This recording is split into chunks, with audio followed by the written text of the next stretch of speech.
Hi everybody. That way. Hi everybody. Look at the camera. It's good to be with you again.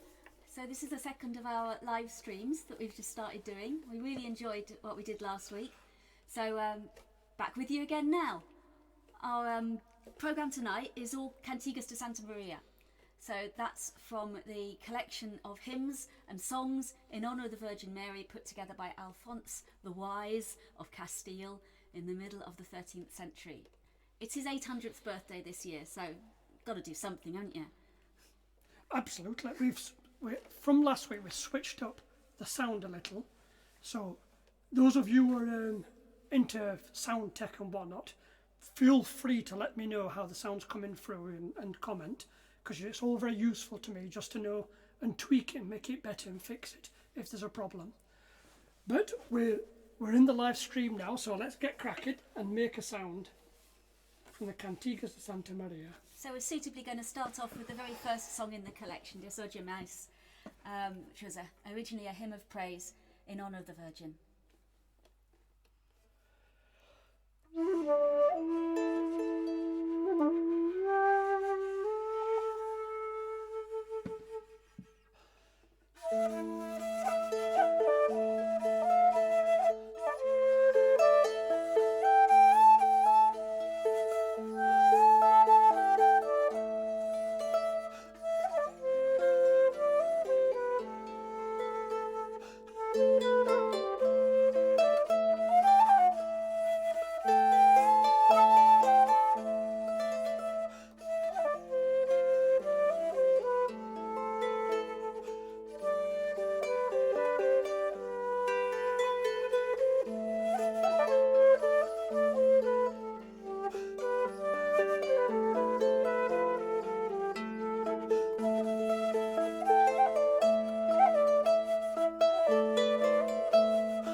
So for our next one, we're going to play the tune for Que por al non devess, which is one of the tunes that appears twice in the Cantigas de Santa Maria. There are a few repeats. There are over 400 pieces in all in this collection. Most of them only appear once.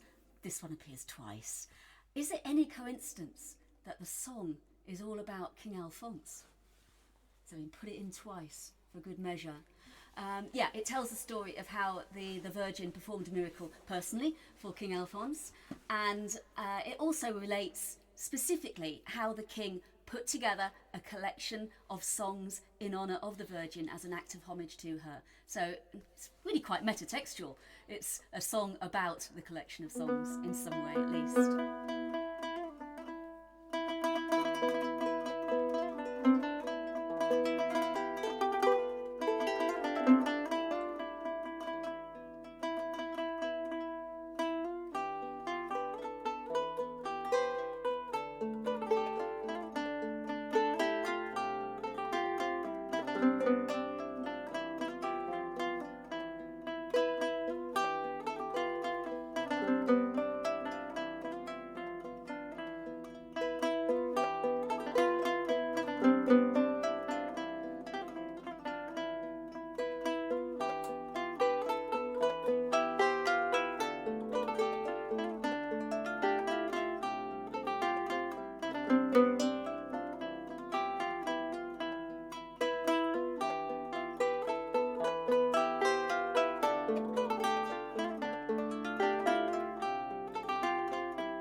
an unusual mode, that one, isn't it?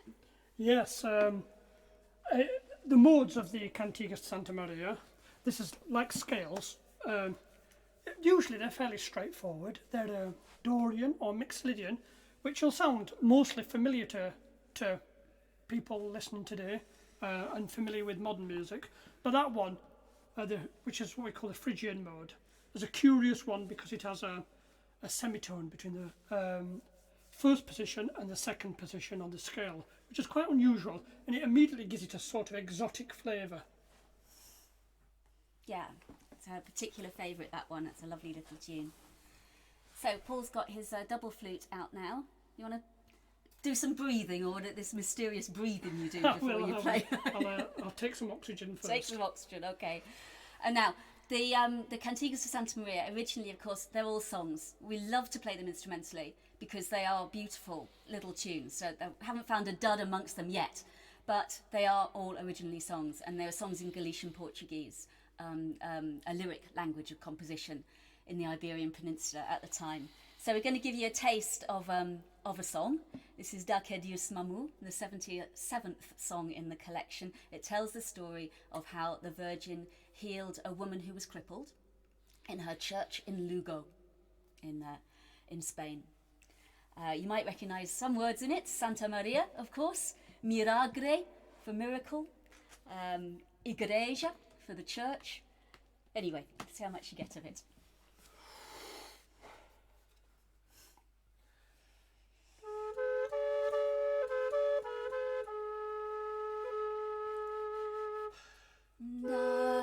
Deus mamou, leto Deus eu cuvo, non è maraviglia, ne sangue concreto, desto fer Santa Maria, miragre fremoso, en assar igreja en Lugo, grande piadoso, por una mulher que havia tolhido, eu mais descia cope de malencolieto, da que Deus mamou, leto docio peto, non è maraviglia,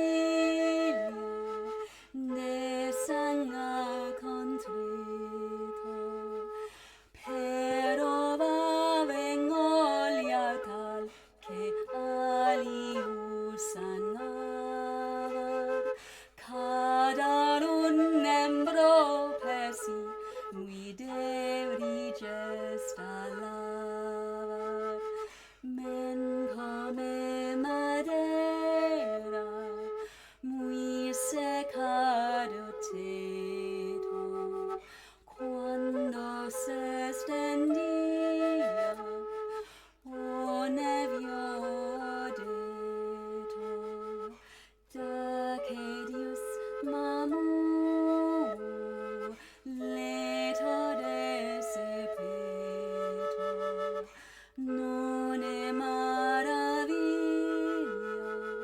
ne sangue concreto, obispo e toda la gente Dei antestando,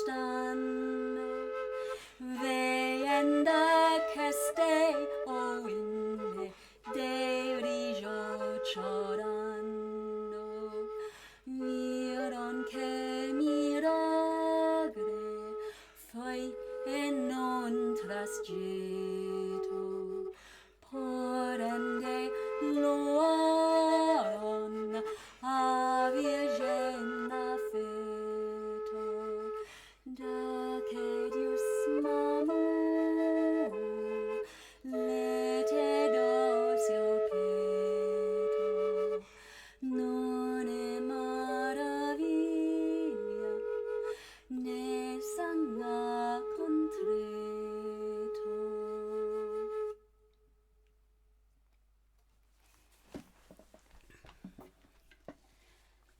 quite a tongue twister. It's a disconcerting when you start singing a song in Galician Portuguese and you realise that you got one word wrong in the first line. Get over it, move on. Anyway, the other important aspect of the Cantigas de Santa Maria, which we mustn't forget about, is the storytelling aspect. Because most of the stories are tales of miracles performed by the Virgin, like the one we've just sung you there. And these miracle stories are just great, many of them. They tell you an enormous amount about the everyday life in the 13th century, for one thing. And they also, they come from all across Europe. They're not just Spanish. Some of these miracles are known in lots of different miracle collections all around the European continent. So anyway, I'm going to tell you a story now, which is a particular favourite of mine. It's with the tune Virgen muy gloriosa. And Paul's going to play the tune while I tell you my version of the story told by the song.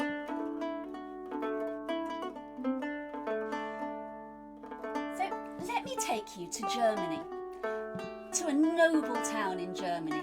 It had the most majestic large town square, and at one end of this town square there was a church, of course. They were doing some reconstruction work on the church, so while that was going on, to keep it safe, they took out the statue of the Virgin and they placed it in the portico in front of the church. It was a really beautiful statue. They were very proud of it. They wanted to keep it safe. Now, it was a feast day, so all the young men of the town were there playing their ball games in the village square. You know how they do. And as the ball careered down towards the church, one particular young man was following after it, eager to get hold of it. As he came down the town square, raising his eyes, he couldn't help but see the statue of the Virgin. Oh, and he was suddenly struck by its beauty. He just stood still in the middle of the game and said, "You are the most beautiful vision of womanhood that I have ever seen. I shall love no woman as I love you." And saying this, he took a ring from his finger. It was a ring that had been given to him by his girlfriend, to whom he was engaged. Anyway, he took this ring off and he placed it on the upheld finger of the Virgin. And then, as he did so, and as he watched, the fingers of the Virgin, the statue, curled themselves around this ring. He cried out loud in amazement, and everyone came running, and he showed them what had happened with this ring. Everyone was in a maze, and they all told him, "Look, mate, you better become a monk straight away. The Virgin has you in her favour." Well, he nodded at the time, but you know what young men are. As the days went by, it all began to seem a little bit fleeting, a bit less important than it had been. And he was still loyal to his girlfriend, so they got married in the end, not long after, in fact. So let us visit them now, if we may, in their wedding bed on their wedding night. And there they are, lying together, sleeping, eventually, peacefully. As the young man sleeps, he has a dream. And in this dream, he sees the Virgin come to the bedside where he's sleeping. And she says to him, "You bounder! You utter wretch! How can you do this to me? Just a few weeks ago you swore that you would love no woman as you love me, and now I find you in bed with another woman. It is disgraceful." He wakes up with a start. Well, you would, wouldn't you? But he thinks, oh dear, that was a horrible dream, really. I'm quite startled, but it was just a dream. So, eventually, he falls asleep again. But as soon as he drops into deep sleep, he starts to dream again, and this time the Virgin isn't by the bedside. She's right there in the bed between him and his wife. And she's saying to him, You wretch! Here I find you, in bed with another woman. How can you do this to me? Get up right now. Leave this room and serve only me, or you will never have peace again. And she starts to push him out of the bed. He finds himself awake now, next to the bed, white as a sheet, and all he can think of, I must serve her. So he turns round, he leaves his wife there, he leaves the house and he just starts running. And he runs and he runs and he runs as if the Virgin himself was after him. And he runs and he runs and he runs until he finds a comfortable cave. And there he stops at last. And there he became a hermit. And for the rest of his life, he dedicated himself only to the Virgin until the hour of his death. And then she welcomed him in heaven.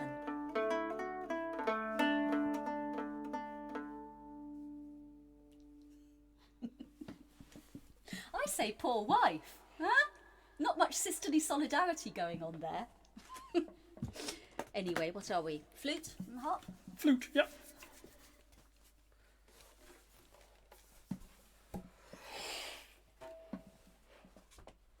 So, it's number 4, a madre livrou. You need to breathe a little bit more. Oh, I'll breathe as I go. You'll breathe as you go. Excellent. Always a good idea. I'll be right with you.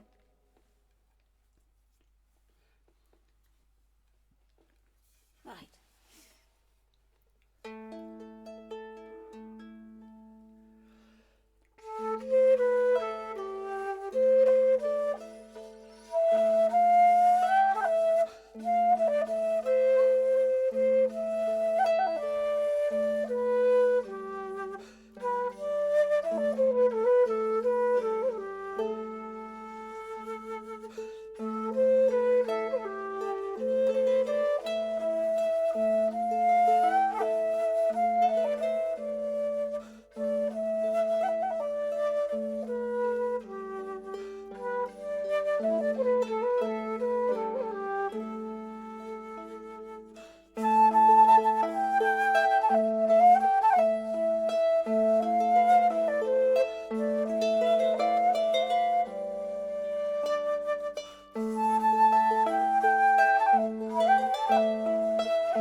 We should just have a quick mention of the Codex Los Musicos, the manuscript with all the images of the musicians. Very good. Shall I? Yes, and I'll check the gittern tuning Right. while you're at it. So one of the other glories of the Cantigas de Santa Maria, it's a collection of manuscripts, and several of these manuscripts are illuminated. And one in particular, known as the Codex Los Musicos, the Codex of the Musicians, features loads of really gorgeous little miniatures of the minstrels playing their musicians. It's such a great insight into the instruments that might have been around in Spain in the middle of the 13th century. They include harps, instruments, plucked instruments like the gittern and the sitol also, well, various different shapes of guitars actually. There's another guitar that Paul has which is based directly on a specific image in this codex. We might see that in a different live stream. Yeah, well. We'll have another Cantigas night, I think, Yeah, won't we? And get it out then. And also transverse flutes.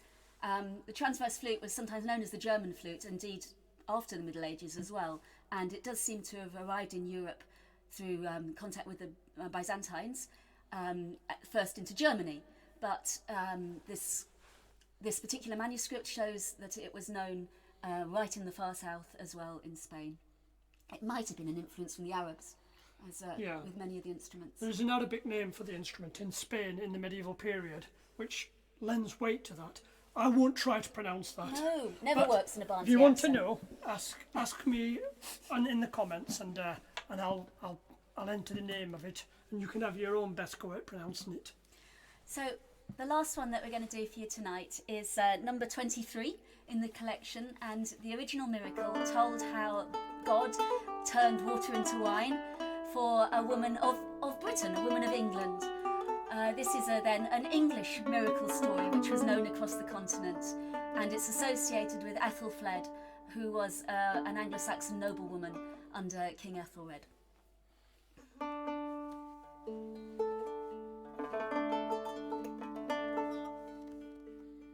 Just get the plectrum comfortable. Absolutely.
Well, that's all from us tonight. We've enjoyed playing for you, and we intend to keep these live streams going, as long as we can until real gigs start happening, and maybe even then afterwards as well, because it's just a nice way to keep our hand in through the winter for sure, but also a way to make contact with all the people that know us around the world that can't easily get to see us live anyway. Do you want to turn the screensaver on for us, Paul? Yes. You know how to do that. So, we've done now. I'm just going to put our screensaver on at the end. And thank you for listening all, and we hope to see you again some other time.